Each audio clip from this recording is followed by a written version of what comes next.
किल्ल्यामध्ये. दुपारी 2 ते 5 कथा केली. कुठं? हनुमान महाराज, राम महाराज काजळे, आपले काजळे भाऊ.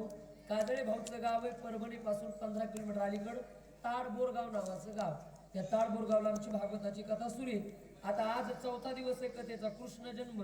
आणि मला निघताना 5:30 वाजले त्या गावामध्ये. सांगितला लहान मुलाची बाल हत्या करणारा एक आतताई सांगितला. दुसऱ्याच्या धनावरती डोळा ठेवणारा हा एक आतताई सांगितला. आणि 5व्या नंबरचा आतताई भागवताने सांगितलाय दुसऱ्याची स्त्री पळवणारा हा एक आतताई. आणि मग अशा माणसाचं घर पेटवलं तरी पाप लागत नाही, दुसऱ्याची स्त्री. मग मला सांगा, हनुमंतराया ज्याचं घर जाळलं त्याचं नाव रावण. आणि त्या रावणाने आतताई पाप केलं का? तर त्याने दुसऱ्याची काय पळवली होती? बोला बोला, काय? स्त्री. कुणाची? आज जयंती रामाची. सीता मातेचं हरण केलं, पळवलं तिला.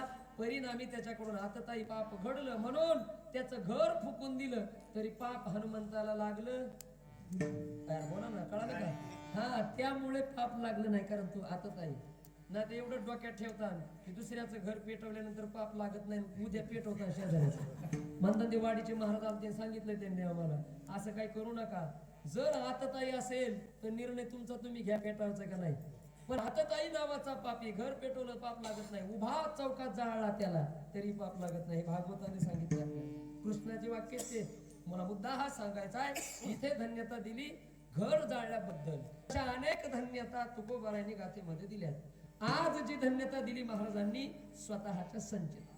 तुकोबाराय म्हणतात की मी फार मोठा भाग्यवान आहे. पण तुम्ही आम्ही लोकांनी जर तुकोबारायचं जीवन चरित्र विचारामध्ये घेतलं तर आपल्याला एक गोष्ट लक्षात येईल. तुकोबारायला भाग्यवान म्हणावं असं एकही उदाहरण तुकाराम महाराजांच्या जीवनामध्ये आपल्याला बघायला भेटत नाही. मुरली महाराज नाही भेटत बघायला. उलट एवढं दुःख आलं होतं तुकाराम महाराजांच्या वाट्याला. तुकोबारायच्या गाथेमध्ये तुकाराम महाराजांनी स्वतःचं दुःख प्रगट केले. किती दुःख दिलंय मला या संसाराने, अभंग बघा लक्षात येईल. ए लज्जा वाटे जीवा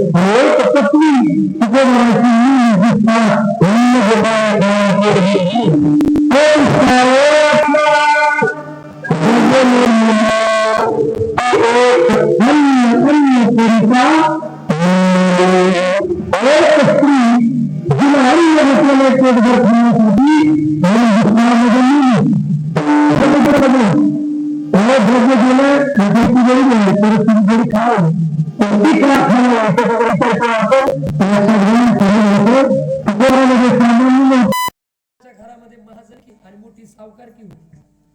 अनेक लोकांकडे कर्ज होतं.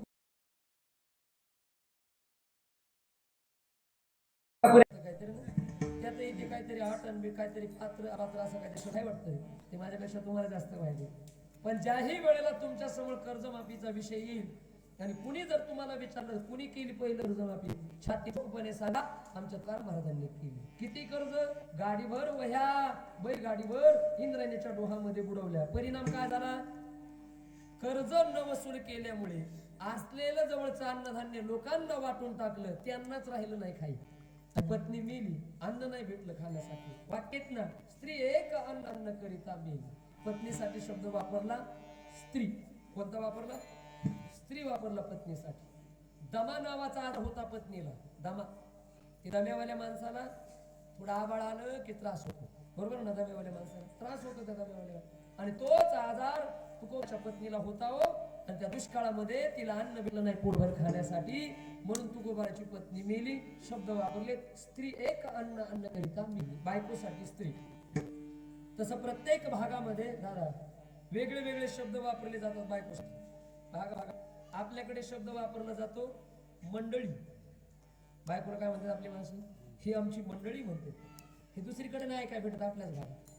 एके ठिकाणी मी असं ऐकलं, एकाला विचारलं तर ते म्हणलं महाराज हे आमचं खटलंय. कुणाला? बायकोला खटलं म्हणलं. वेगवेगळे शब्द आहेत. आता आमच्या शास्त्रीय भाषेमध्ये हनुमान महाराज आपल्या शास्त्रीय भाषेमध्ये अर्धांगी म्हणण्याची पद्धत आहे. पत्नीला काय अर्धांगी. अजून एक शब्द आहे भार्या. भार्या म्हणजे पत्नी. त्यानंतर मराठीमध्ये अजून शब्द आहे बायकोला. बायकोला मराठीमध्ये वाईफ म्हणतात. बरोबर ना बाबा? वाईफ म्हणतात ना मराठी? हो म्हणतात बाबा. मला माहित नाही म्हणते, तू काही सांग. इंग्लिशमध्ये शब्द आहे बायकोला. काय शब्द आहे? वाईफ. आता ऐका, एक गोड आठवलं म्हणून सांगतो.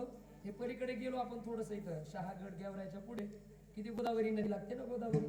त्या गोदावरीच्या पलीकडे गेलो की जालना जिल्हा सुरू होतो. ते जालना परिसरामध्ये जर तुम्ही गेले ना, जालना शहराच्या आजूबाजूला, तिकडे आमचे बरेचसे गुरुबंधू आहेत. आम्ही आळंदीला शिकायला होतो. ते कधीतरी आमचं जाणं होतं त्या पोरांकडे, त्या गुरुबंधूकडे. त्या भागामध्ये गोड शब्द स्त्रियांसाठी, पत्नीसाठी वापरला जातो. एखाद्या माणसाची बायको जर समोर येताना दिसली आणि घरातल्या माणसाला विचारलं ना, दादा कोण, तर तो आनंदाने म्हणतो, महाराज ही आमच्या घरची लक्ष्मी. काय म्हणतो तो? लक्ष्मी. एवढा गोड शब्द स्त्रियांच्या सन्मानार्थ उभ्या महाराष्ट्रामध्ये मला तरी ऐकायला भेटला नाही. काय म्हणतात ती माणसं? आमच्या घरची लक्ष्मी. 4-2 स्त्रिया घरातल्या येताना दिसल्या आणि घरातल्या माणसाला विचारलं की तू आनंदाने म्हणतो, महाराज हे आमच्या घरच्या लक्ष्मी आहे. तो लक्ष्मी. किती आदर आहे, किती सन्मान आहे, किती प्रेम आहे स्त्रियांविषयी. आपल्याकडे नाही, पण त्या भागामध्ये ऐकायला भेटतो.